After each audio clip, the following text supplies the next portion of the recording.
नमस्कार मित्रांनो, आजच्या व्हिडिओमध्ये नेहमीप्रमाणेच दोन कथा आहेत. पण सुरुवात करण्याआधी तुम्हाला माझी नम्र विनंती आहे की जर तुम्हाला अशाच कथा ऐकायला आवडत असतील तर आपल्या मराठी चॅनलला सबस्क्राईब करा व लवकरात लवकर आपले 70,000 सबस्क्राईब कंप्लीट करून द्या व मराठी चॅनलला पुढे जाण्यासाठी मदत करा.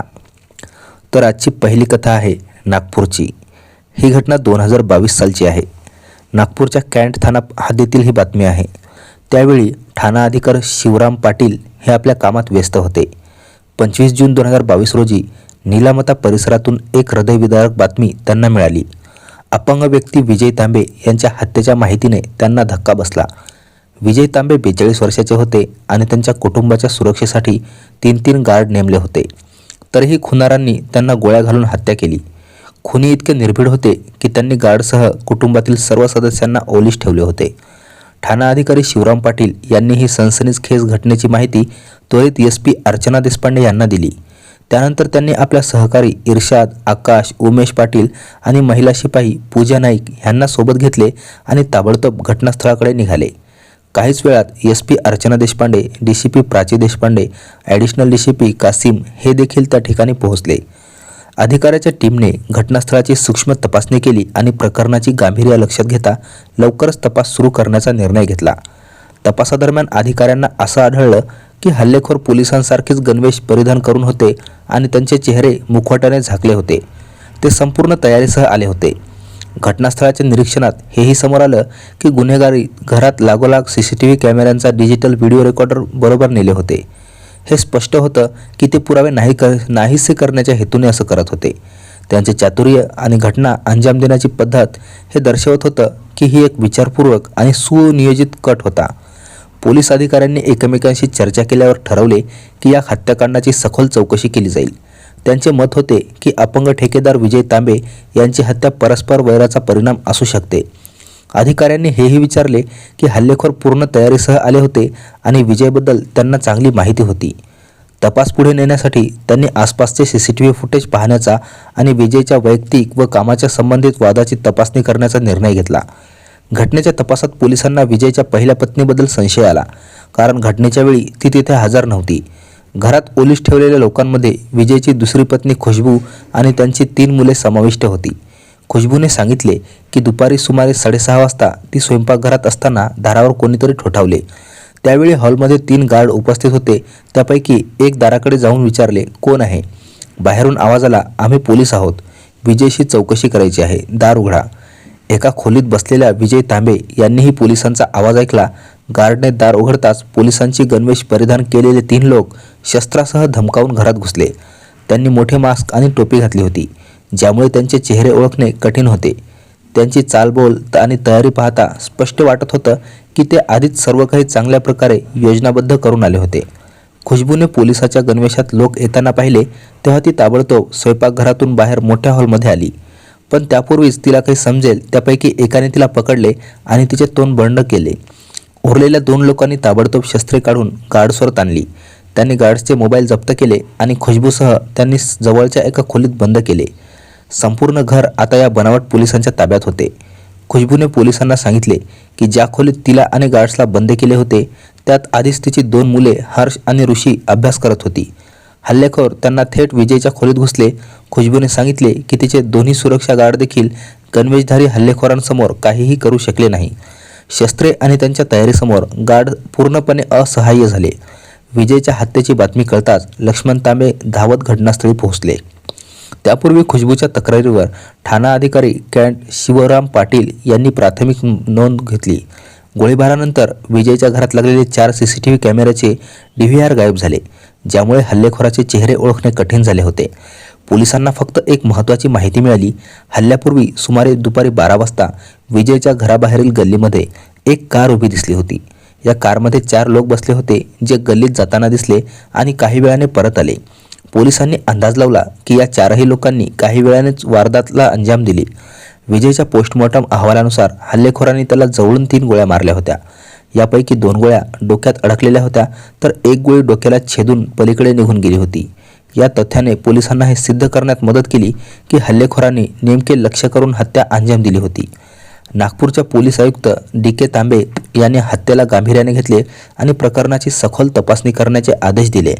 हे प्रकरण संवेदनाक्षम होते कारण यात बिहारमधील सर्वात जास्त इच्छित गुन्हेगार आणि रेल्वेचा ठेकेदार विजय तांबे उर्फ गोरख तांबे यांची हत्या जोडली गेली होती आणि सोबत एका गुंडाचे नावही समोर आले होते. हा गट बिहारमधील माजी दिवंगत खासदार शहाबुद्दीन यांच्याशी संबंधित होता. तपास पुढे नेण्यासाठी नागपूर पोलिसांनी STF आणि गुन्हा शाखेची टीम बिहारमध्ये पाठवली. प्राथमिक तपासात हे समोर आलं की विजय तांबे यांना लोक गोरख तांबे म्हणून ओळखत. त्यांचे मूळ घर पश्चिम चंपारण जिल्ह्यातील बेतिया तालुक्यातील नटकियागंज येथे होते. नागपूरला येण्यापूर्वी विजय तांबे PWD विभागाच्या ठेकेदारीच्या व्यवसायात सामील होता. या व्यवसायातून त्याने बराच पैसा कमावला आणि एक मजबूत नाव कमावले. पण त्यासोबत त्यांनी अनेक विरोधकही निर्माण केले होते जे आता त्याचे शत्रू बनले होते. हे वैर इतकं वाढलं की गोरख तांबे यांना 2018 मध्ये बिहार सोडण्यास भाग पाडले. आपल्या कुटुंबासह ज्यात त्याची प्रियंका, पत्नी तांबे आणि मुले समाविष्ट होती, त्यांनी नागपूरमध्ये स्थायिक होण्याचा निर्णय घेतला. असं म्हटलं जातं की या वैराचं मूळ ठेक्यातील वादांशी जोडलं गेलं होतं, ज्यामुळे ते बिहार सोडून नागपूरमध्ये येऊन स्थायिक झाले. नागपूरमध्ये विजय तांबे यांना बिहारमधील इक्रामुनीचा सहकार्य मिळाला, जो त्यांचा जुना परिचित होता. इक्रामुनीच्या मदतीने ते PWD आणि इतर सहकारी विभागाचे ठेके घेऊन नागपूरमध्ये काम करू लागले. पण नाव बदलून विजय तांबे ठेवले गेले. इक्रामुनीची मुलगी खुशबू होती आणि प्रियंका असतानाही विजयने खुशबूशी प्रेमसंबंध प्रस्थापित केले. हा संबंध खुशबूच्या वडिलांना इक्रामुनीला देखील माहीत होता. इक्रामुद्दीन आणि विजय यांच्या ठेकेदारीत सहकार्य असल्याने इक्रामुद्दीनने आपल्या मुलीच्या संबंधावर फारशी टीका केली नाही ना विजयची निंदा केली. विजयने खुशबूशी लग्न केले, ज्यामुळे प्रियंका आणि खुशबू ह्या दोघींना एकाच घरात राहावे लागत असे. यामुळे त्यांच्यात वारंवार भांडणे होऊ लागली. प्रियंका आपल्या पती आणि त्याच्या मालमत्तेवर हक्क सांगत भांडत असे, तर बाहेरून विजयचे शत्रूही त्याला त्रास देऊ लागले होते. या सर्वांनी घरात आणि बाहेर दोन्ही ठिकाणी वातावरण बिघडले होते. आरोपीचा पत्ता लावण्यासाठी STFचे ADG यश यांनी नटकियागंजमध्ये डेरा दिला होता. तपासात असं समोर आलं की घटनेच्या काही दिवस आधी विजय आणि खुशबू यांच्यात झालेल्या भांडणानंतर प्रियंका आपल्या मुलासह मायेकडे बिहारला आली होती. ही माहिती तपासात समोर आली, ज्यामुळे घटनेचे काही पैलू समजण्यास मदत झाली. 27 जून 2022च्या सकाळी तपास टीम बिहारमध्ये पोहोचली आणि हत्येत सामील आरोपीचा शोध सुरू केला. आरोपीच्या कॉल तपशिलावर आधारित निरीक्षण टीमला काही महत्त्वाची माहिती मिळाली. ही माहिती बिहारमध्ये डेरा दिलेल्या STFच्या ADG यांना त्वरित पाठवण्यात आली, जेणेकरून आरोपीची शक्य तितक्या लवकर धरपकड होईल. माहितीच्या आधारे बिहारमध्ये असलेल्या नागपूर पोलिसांच्या टीमने मजर इक्बाल, सरफराज, काशिफ आणि अली हसन यांना अटक केली. हे सर्व फिरदोसच्या संपर्कात राहणारे लोक होते. पोलिसांनी ज्या 3 शूटरांना अटक केली होती त्यापैकी मंजर नोएडामध्ये BTECचे शिक्षण घेत होता. काही दिवसापासून तो सिवानमध्ये होता, तर काशिफ कसान आणि सरफराज अहमद हे दोन्ही खरे भाऊ आहेत. दोघे अलीगढ मुस्लिम विद्यापीठातून हाफिजचे शिक्षण घेत होते. कोरोना काळात दोघे घरी आले होते. गावातच एक छोटी किराणा दुकान चालवत होते. कुटुंबाची आर्थिक परिस्थिती चांगली नसल्यामुळे दोघे अद्याप परत अभ्यास करण्यासाठी जाऊ शकले नव्हते. पोलिसांना खात्री होती की यांनीच फिरदोसच्या इशाऱ्यावर गोळ्या झाडल्या होत्या. प्रियंका, फिरदोस आणि बिट्टू यांच्याबरोबर विजय उर्फ गोरख तांबे याची कहाणी खूपच गुंतागुंतीची होती, ज्यामध्ये मैत्री, प्रेम, फसवणूक, कडवटपणा आणि वैर या सर्वांचा मेळ होता.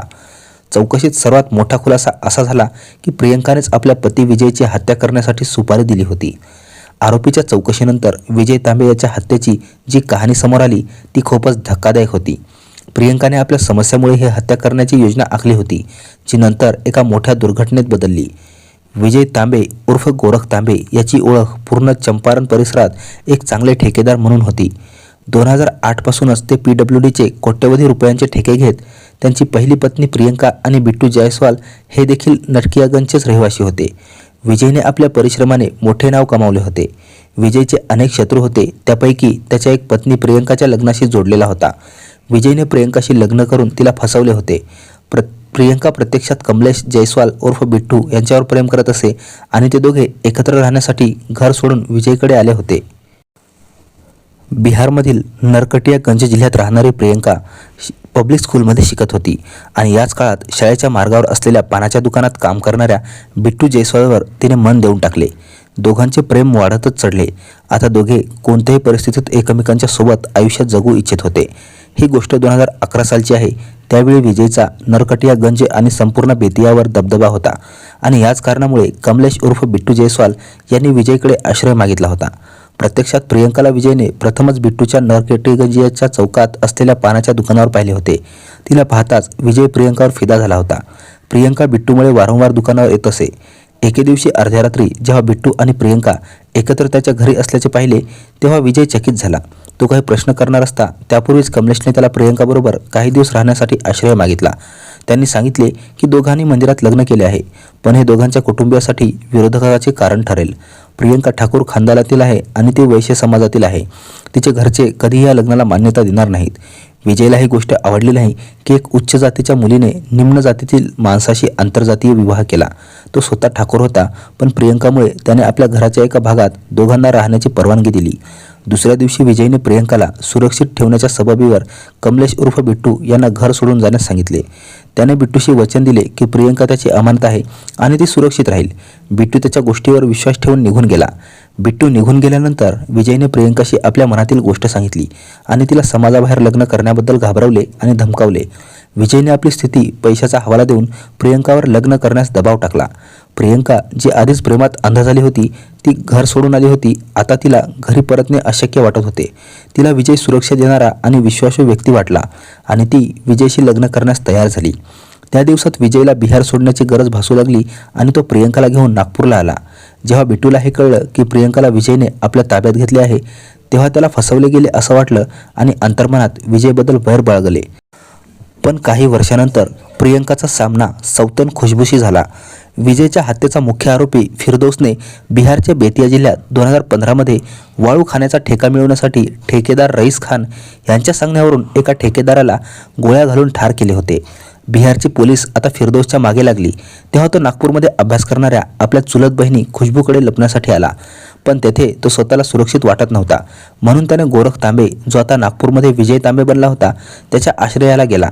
फिरदौस कधीकधी आपल्या बहीण खुशबूकडे जात असे, तेव्हा गोरख उर्फ विजय तांबे देखील सोबत जात असे. हळूहळू फिरदौसपेक्षा गोरख त्याच्या घरी जास्त येऊ लागला होता. इतकेच नाही तर त्याने आपल्या रुतब्याच्या जोरावर खुशबूला आपल्या प्रेमजाळ्यात अडकवले. फिरदौस कधीही असे इच्छित नव्हता की त्याची बहीण दुसऱ्या धर्माच्या माणसाबरोबर संबंधात राहील, विशेषतः गोरख तांब्याबरोबर तर अजिबातच नाही. पण त्याच्यात डोळ्यासमोर गोरख त्याच्या बहिणीबरोबर फिरत होता. याच काळात फिरदौसला गोरखच्या पहिल्या पत्नी प्रियंका आणि तिच्या प्रेमी बिट्टू जयस्वाल यांच्याबद्दल कळालं. तेव्हा त्याने प्रथम बिट्टूशी संपर्क साधला. त्यानंतर गोरखच्या पत्नी प्रियंकाला खुशबू आणि गोरखच्या प्रेमाची कहाणी सांगून तिला देखील आपल्या बाजूला वळवले. विजयने कोणाचेच ऐकले नाही. विजय खुशबूशी लग्न केले. विजयशी लग्न झाल्यावर खुशबूने आपला धर्म देखील बदलून घेतला. प्रियंकाला याचा जोरदार विरोध करत अशा गोष्टीत विजयला टोमणे मारत असे. प्रियंका ही विजयकडून त्रस्त होती. फिरदौस, बिट्टू आणि प्रियंकानी गोरखच्या हत्येची योजना अंजामापर्यंत नेण्याचा निर्णय घेतला होता. फिरदौसला माहीत होतं की गोरखला मुलीचे लालच देऊन सहजपणे जाळ्यात अडकवता येते, म्हणून त्याने कोलकात्याच्या 2 मुलींकडून व्हिडिओ कॉल करवली, ज्याद्वारे गोरखला नागपूरच्या चारबाग रेल्वे स्टेशनवर येण्यासाठी राजी करण्यात आले.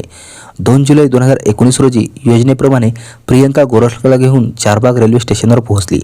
गोरखने प्रियंकाला बाहेरच थांबण्यास सांगितले आणि मुलींशी भेटण्यासाठी छोट्या लाईनच्या पार्किंगच्या दिशेने निघाला. पण त्याला हे माहीत नव्हतं की सर्व जाळं आहे. जसंच गोरख पार्किंगजवळ पोहोचला, तेथे आधीच लपून बसलेल्या फिरदौसच्या शूटरने त्यावर सतत गोळ्या झाडल्या. या हल्ल्यात गोरखचा जीव वाचला, पण त्याच्या पाठीत 3 गोळ्या लागल्या, ज्यामुळे त्याची मणक्याची हाडं मोडली आणि तो आयुष्यभरासाठी अपंग झाला. गोळीबारानंतर प्रियंकाने चारबाग जीआरपी ठाण्यात गोरखवर झालेल्या हल्ल्याची FIR नोंदवली. गोळीबारानंतर गोरख अपंग झाला असला तरी त्याच्या लोकांची साथ अजूनही त्याच्याबरोबर होता. प्रियंकाला आशंका होती की एक दिवस गोरखला हे सत्य कळेल की त्यावर झालेल्या हल्ल्यात ती देखील सामील होती. याच भीतीमुळे ती पळून जाण्याच्या प्रयत्नात होती. गोरख आपल्या मणक्याच्या हाडाचे औषधोपचार करून घेण्यासाठी प्रियंकाला सोबत न्यायचा. पण जानेवारी 2021मध्ये फिरदौसच्या सांगण्यावरून खुशबूने गोरखबरोबर दिल्लीला जाण्याची जबाबदारी घेतली. या दरम्यान प्रियंकाने संधी साधून आपल्या जुन्या प्रेमी बिट्टूबरोबर पळून जाण्याचा निर्णय घेतला. प्रियंकाच्या अचानक पळून जाण्यामुळे गोरख केवळ त्रस्त झाला नाही, तर तो आणखीन भीतीत राहू लागला. गोळीबारानंतर सुरक्षितेबद्दल सतर्क होता आणि आता प्रियंकाच्या हालचालीने त्याला आणखी सावध करून टाकले.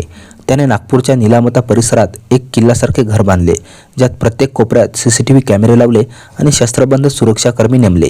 पण गोरखच्या मनात प्रियंका आणि बिट्टूच्या दगल्याची भीती अजूनही होती आणि ही भीती त्याच्या प्रत्येक हालचालीवर परिणाम करू लागली. फिरदौसने पुन्हा एकदा गोरखचा खात्मा करण्याची योजना आखली आणि यावेळी त्याने प्रियंका आणि बिट्टू यांनाही आपल्यासोबत सामील केले. प्रियंकाला माहीत होते की गोरख आपल्या किल्ल्यासारख्या घरात कोणत्याही बाहेरच्या व्यक्तीला आत येऊ देणार नाही, पोलिसांव्यतिरिक्त. याच माहितीचा फायदा घेऊन फिरदौसने शूटर्सना बिहार पोलिसांच्या गणवेशात पाठवण्याची साजिश रचली. शूटर्सना विशिष्ट सूचना देण्यात आल्या की ते स्वतःला बिहार पोलिसांची टीम सांगून गोरखच्या घरात घुसतील आणि तेथे वारदात अंजाम द्यायची. ही योजना इतक्या सूक्ष्मपणे आखली गेली होती की कोणालाही शंका येणार नव्हती.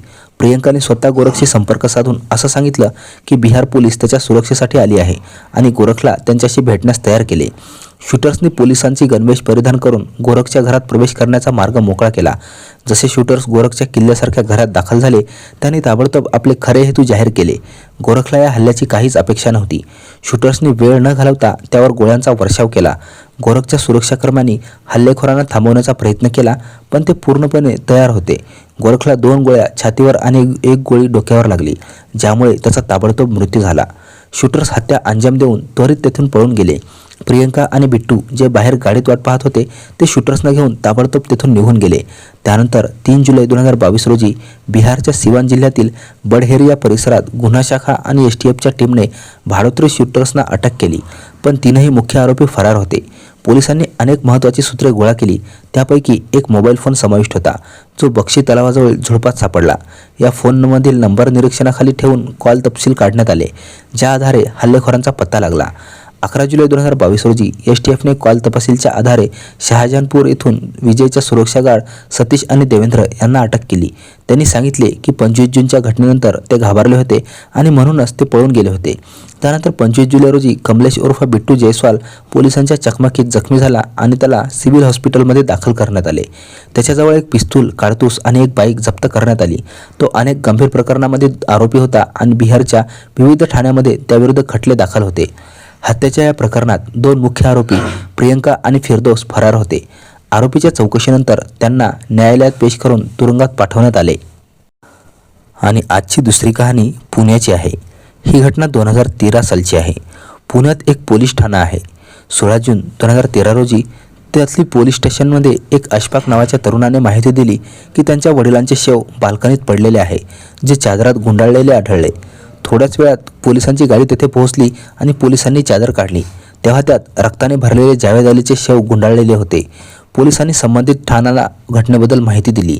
काही वेळानंतर ठाण्याचे अधिकारी नरेंद्र चव्हाण त्या ठिकाणी पोहोचले. जावेद अलीची पत्नी शबाना यांनी सांगितले की बऱ्याच वेळापूर्वी जावेद शौचालयासाठी वर गेले होते, पण अद्याप ते खाली आले नव्हते. खालचे शौचालय बिघडले होते म्हणून तिने त्यांना वर जाण्यास सांगितले. जावेद वरच्या मजल्यावर गेले. शबाना, त्यांचा मुलगा साजिद, अशफाक आणि अशफाकची पत्नी पायऱ्या चढू लागली, पण वर जाणाऱ्या दाराची कडी दुसऱ्या बाजूने बंद होती, ज्यामुळे ते तेथेच थांबले. अशफाकने तेथून अनेक वेळा आवाज लावला, पण दुसऱ्या बाजूने कोणतेही उत्तर आले नाही. तेव्हा सर्व खाली उतरण्यास सुरुवात केली आणि अचानक अशफाकचे लक्ष बाल्कनीवर चादरात गुंडाळलेल्या आपल्या वडील जावेद अलीच्या शवाकडे गेले. अशफाक स्तब्ध झाला. परिस्थिती लक्षात येता त्याच्याकडून जास्त चौकशी करू शकले नाही, पण घटनास्थळाच्या परिस्थितीवरून हे स्पष्ट होतं की ही हत्या लूटमुळे झाली नव्हती, कारण घरातील सर्व सामान जसेच्या तसं होतं.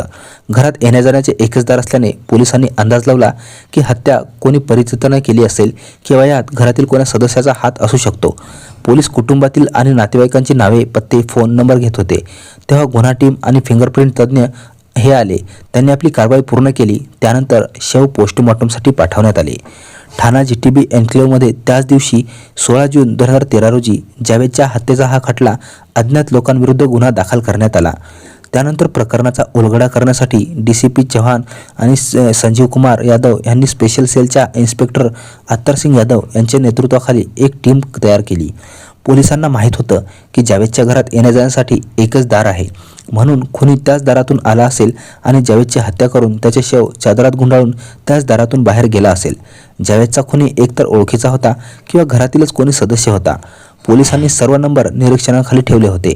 यासोबत खबरांनाही सतर्क करण्यात आले होते. पोस्टमॉर्टम अहवालातून असं समोर येत होतं की जावेदच्या शरीरावर चाकूने 32 वार केले होते. पोलीस तपासात काय झालं हे जाणून घेण्यापूर्वी जावेद आणि शबाना यांच्याबद्दल थोडं जाणून घेऊयात. जावेद आणि शबाना हे उत्तर प्रदेशातील बदायूं जिल्ह्यातील गाव रमजानपूरचे रहिवासी होते. जावेद 30 वर्षाचा असताना त्याला 15 वर्षाच्या शबानावर प्रेम झाले. पण शबानाची परिस्थिती वेगळी होती. शबाना अनेक तरुणांच्या फेऱ्यात होती. शबानाचा चक्कर जावेदवरही होता. जावेदही त्या मोहळ्यात राहत होता जिथे शबाना राहत होती. तो 900 मियाचा मुलगा होता. जावेद इतर तरुणांपेक्षा थोडा वेगळा होता. शबानाला तो आपली बायको बनवू इच्छित होता, पण लाख प्रयत्नानंतर शबाना यासाठी तयार नव्हती. याचे कारण म्हणजे तो वयाने तिच्यापेक्षा खूपच मोठा होता. शबानाचे म्हणणे होते की मौजमज्जा करणे ही वेगळी गोष्ट आहे आणि बायको बनून राहणे ही वेगळी गोष्ट. शबानाच्या हालचालींबद्दल संपूर्ण गाव वाकीफ होतं. गावकऱ्यांकडून ही माहिती तिच्या आईवडिलांना मिळाली तेव्हा त्यांनी तिला मारहाण केली आणि समजावलेही. शेवटी आईवडिलांची गोष्ट शबानाच्या लक्षात आली म्हणून ती जावेदशी निकाहासाठी राजी झाली. पण जावेदचे वडील 900 मिया ह्या निकाहाच्या विरोधात होते, कारण शबाना आतापर्यंत गावात इतकी बदनाम झाली होती की निकाहाची तर बोला, कोणाची सभ्य माणूस तिच्याशी बोलणेसुद्धा पसंत करत नव्हता. अशा मुलींशी जावेद निकाहाची गोष्ट करत होता. 900 मियाची गावात चांगली इज्जत होती. त्यांनी या निकाहासाठी नकार दिला, पण जावेदने इरादा कठोर केला म्हणून 900 मियांना मजबूर होऊन राजी व्हावे लागले. लग्न झाल्यानंतर शबाना पूर्णपणे बदलली होती. ती पतीचीच नाही तर सासू सासऱ्यांची आणि दिराची सेवा पूर्ण लगनेने करू लागली. घरातील सर्व कामांची जबाबदारी तिने स्वीकारली. 900 मियाकडे बरीच जमीन होती. त्याचवर शेती करून ते आपल्या कुटुंबाचे पालनपोषण करत होते. जावेद गावात राहून वडिलांची मदत करत होता. वेळेत सोबत जावेद 4 मुलांचे वडील झाले. कुटुंब वाढले तेव्हा जबाबदारी आणि खर्च वाढला.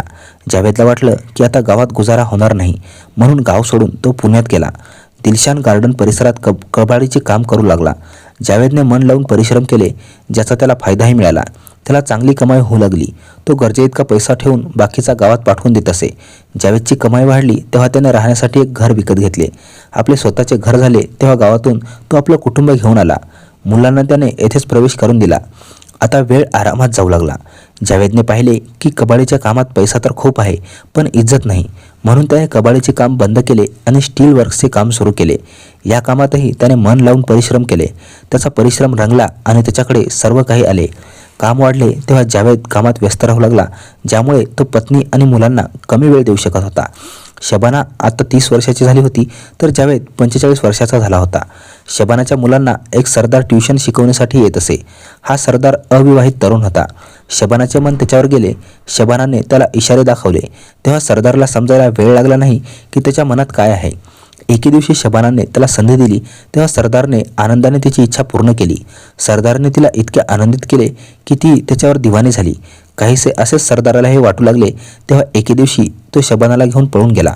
ही 2008ची गोष्ट आहे. शबानाला ना पतीची चिंता होती ना मुलांची, म्हणून सरदारबरोबर गेल्यानंतर तिने ते कोणतीही बातमी घेतली नाही. पत्नीच्या बेवफाईमुळे जावेदला खोल आघात बसला, पण या आघाताला मुलांच्या संगोपनातून रमून त्याने विसरले. तरीही तो शबानाचा शोध करत राहिला. 5 महिन्यानंतर त्याला कोणाकडून तरी कळाले की शबाना आपल्या प्रेमाबरोबर पंजाबमध्ये राहत आहे. पत्नीला परत आणण्यासाठी तो पंजाबला गेला. तिथे शबाना त्या सरदारबरोबर रवीना कौर नावाने राहत होती. शबाना येण्यास तयार नव्हती, पण तिची खरी ओळख सरदारच्या घरच्यांना कळली तेव्हा त्यांनी जबरदस्तीने तिला जावेदबरोबर पाठवले. जावेदला आता शबानावर विश्वास राहिला नव्हता, म्हणून त्याने तिला वडिलांकडे गावात पोहोचवले. शेवटी गावात जावेदने वडिलांच्या मदतीसाठी शबीर नावाच्या नोकराला ठेवले. शबानाने आता शबीरवर डोरे टाकण्यास सुरुवात केली. शबीर घराचा नोकर होता, म्हणून त्याचा आत्तापर्यंत येणे जाणे होते. शबानाने याचाच फायदा घेतला आणि नोकर शबीरला आपल्या बिछाण्याचे साथी बनवले. शबानाचे जेव्हा मन होते तेव्हा नोकर शबीरबरोबर एकत्र निजत होती आणि प्रथम हे काम खूप चोरून होत राहिले, पण हळूहळू ते दुर्लक्ष करू लागले. गावकऱ्यांना शंका आली तेव्हा लोक त्यांच्यावर नजर ठेवू लागले. जेव्हा त्यांना खात्री पटली की खरोखर काहीतरी गडबड आहे तेव्हा त्यांनी याबद्दल 900 मियांशी बोलणे केले. त्यांनी फोन करून सर्व गोष्ट मुलाला सांगितली. दुसऱ्या दिवशी जावेद गावात पोहोचला आणि प्रथम त्याने शबानाची जोरदार मारहाण केली. त्यानंतर ताबडतोब नोकराला हकलून दिले. 4-5 दिवस गावात राहून जावेद पुण्याला गेला. पुण्याला येताना त्याने शबानावर नजर ठेवण्याची जबाबदारी भाऊ दिलशादवर सोपवली. भाऊच्या सांगण्यावरून दिलशाद तिच्यावर रात्रंदिवस नजर ठेवू लागला. शबानाची सवय बिघडलेली होती, आता ती सुधारणारी नव्हती. शिवाय नवऱ्याशिवाय ती अजिबात राहू शकत नव्हती, पण धीरामुळे ती दुसऱ्यापर्यंत पोहोचू शकत नव्हती. मागील वर्षी मे महिन्यात अचानक दिलशादचा विजेचा धक्का बसून मृत्यू झाला. गावकऱ्यांचे म्हणणे होते की हे सर्व शबानाने आपल्या जुन्या प्रेमी असरुद्दीनकडून करून घेतले होते. याचे कारण असं होतं की असरुद्दीन त्या दिवसात गावातच होता, तर तो सुरतमध्ये राहत होता. तो शबानाचा बालपणीचा प्रेमी होता. असो, सत्य काहीही राहिले, पुरावा नसल्यामुळे पोलीस खटला तयार करू शकले नाही. पोलिसाचा खटला झाला नसला तरी गावकरी ह्या गोष्टीबद्दल खूप रागावले होते. म्हणून घरच्यांनी असरुद्दीनला सुरतला पाठवले. तो सुरतला गेला, पण तेथेही वाचू शकला नाही. दिलशादचा भाचा ताहिरने चाच्याच्या मृत्यूचा सूड घेण्यासाठी सुरतमध्येच त्याची हत्या केली. गावकरी शबानाच्या कारनाम्याने त्रस्त झाले. तेव्हा त्यांनी जावेदला फोन करून तिला आपल्याबरोबर पुण्याला नेण्यास सांगितले. त्यांचे म्हणणे होते की ती हे घाण गावात राहू देत नाहीत, कारण यामुळे रक्तपातही होऊ लागला आहे. गावकऱ्यांच्या सांगण्यावरून जावेद शबानाला पुण्याला घेऊन आला. शबानाने पतीशी वचन दिले होते की आता ती असं कोणतंही काम करणार नाही ज्यामुळे तिच्या मान सन्मानाला धक्का बसेल. पण शबाना मानली नाही. तिने ठरवलं होतं की ती आता जावेदबरोबर राहणार नाही. मग तिने पतीपासून सुटका मिळवण्यासाठी जी योजना आखली ती खूपच धोकादायक होती. पोलिसांना पोस्टमॉर्टम अहवालातून कळालं की हत्येत शबानाचा हात आहे. तरीही पोलिसांनी तिला अटक केली नव्हती. प्रत्यक्षात तिच्याच माध्यमातून पोलीस खऱ्या हत्यारापर्यंत पोहोचू इच्छित होते. पोलिसांनी तिला पकडले असते तर खरे खुनी लपून बसले असते. इन्स्पेक्टर अत्तरसिंग यादव यांनी मुखबिरांच्या मदतीने नंदनगरी येथील गगन सिनेमा जवळून जानैम उर्फ टिंकू, आमिर हुसेन आणि हनीफ उर्फ काळा यांना पकडले. ठाण्यात आणून तिघांची चौकशी केली. तेव्हा कळले की शबानानेच 2 लाख रुपयाची सुपारी देऊन जावेदची हत्या करवली होती. हत्यारांना पकडल्यानंतर पोलीस शबानाच्या घरी पोहोचली. तेव्हा कळलं की ती घरातून गायब झाली आहे. कदाचित तिला हत्यारांना पकडल्याबद्दल बातमी लागली असावी. पोलीस शबानाचा शोध करत होती तेव्हा अल्लाउद्दीन उर्फ अली पोलिसांच्या हाती लागला. तेव्हा 4 नोव्हेंबर 2013 रोजी पोलिसांनी शबानाला देखील अटक केली. ती आपल्या घरी आवश्यक सामान घेण्यासाठी आली होती. त्यानंतर पोलिसांनी नोकर शबीर अली, कमर शानू यांचा शोध होता. अटकेनंतर चौकशीत शबानाने आपला गुन्हा कबूल केला होता. त्यानंतर तिने जावेदच्या हत्येची जी कहाणी पोलिसांना सांगितली ती याप्रमाणे होती. गावात राहत असताना जेव्हा तिचे नोकर शबीर अलीशी संबंध आले होते तेव्हा याची उघडकी झाल्यावर तिचा नवरा जावेद तिच्याबरोबर वाईट रीतीने मारहाण करू लागला होता. तेव्हा शबानाने ठरवले होते की आता ती त्याला या ठिकाणी लावूनच राहील. नोकर शबीरशी तिचा फोनवर संपर्क राहत होता. तिने त्याच्याशी बोलणे केले तेव्हा त्याने शबानाची अल्लाउद्दीन उर्फ आले याच्याशी ओळख करून दिली. तिने अल्लाउद्दीनला 4 लाख रुपये देण्याची गोष्ट केली तेव्हा तो जावेदची हत्या करण्यास तयार झाला. अल्लाउद्दीन नोकर शबीरचा मित्र होता आणि रमजानपूरचाच रहिवासी होता. अल्लाउद्दीन गुन्हेगार प्रवृत्तीचा होता. त्याने गावातीलच एका व्यक्ती अब्बांची हत्या तलवारीने कापून केली होती. अल्लाउद्दीनला गावकऱ्यांकडून जीवाचा धोका होता, म्हणून तो तुरुंगातून सुटल्यावर पत्नी मुनिजाबरोबर गाव बिकमपूरमध्ये राहू लागला होता. अल्लाउद्दीन कामाच्या नावाखाली पुण्यातील फॅक्टरीतून कॉपर डस्टची चोरी करून कबाडी विक्रेत्यांना विकत असे. पुण्यात राहत असताना त्याची ओळख 26 वर्षाचा हनीफ उर्फ काळा याच्याशी झाली. तो रमजानपूरचा रहिवासी होता. बराच काळ तो गाझियाबादच्या भोपारपूरमध्ये राहत होता.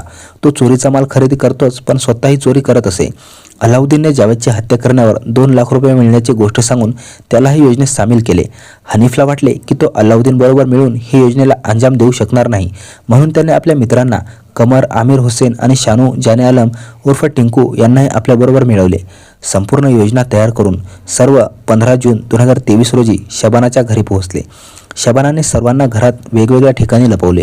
शबानाला माहीत होते, म्हणून तिने जावेदच्या रात्रीच्या जेवणात बेशुद्ध करणारी औषधे मिसळली, जे खाऊन जावेद झोपला. पण थोड्या वेळानंतर त्याला शौचालयाची वेळ आली तेव्हा शबानाने त्याला वरच्या शौचालयात जाण्यास सांगितले, कारण खालच्या शौचालयात कमर लपून बसला होता, तर टिंकू खोलीतच चाकू घेऊन लपला होता. जावेद पायऱ्या चढू लागला तेव्हा कमरने त्याला मागून पकडले, तर टिंकूने त्यावर चाकूने लगातार अनेक वार केले. जावेदचे तोंड दाबले होते, म्हणून तो ओरडूही शकला नाही आणि तडफडत मेला. रक्त खूप जास्त वाहत होते, म्हणून ते थांबवण्यासाठी शेव चादरात गुंडाळून बाल्कनीत टाकले. त्यानंतर ते सर्वजण निघून गेले.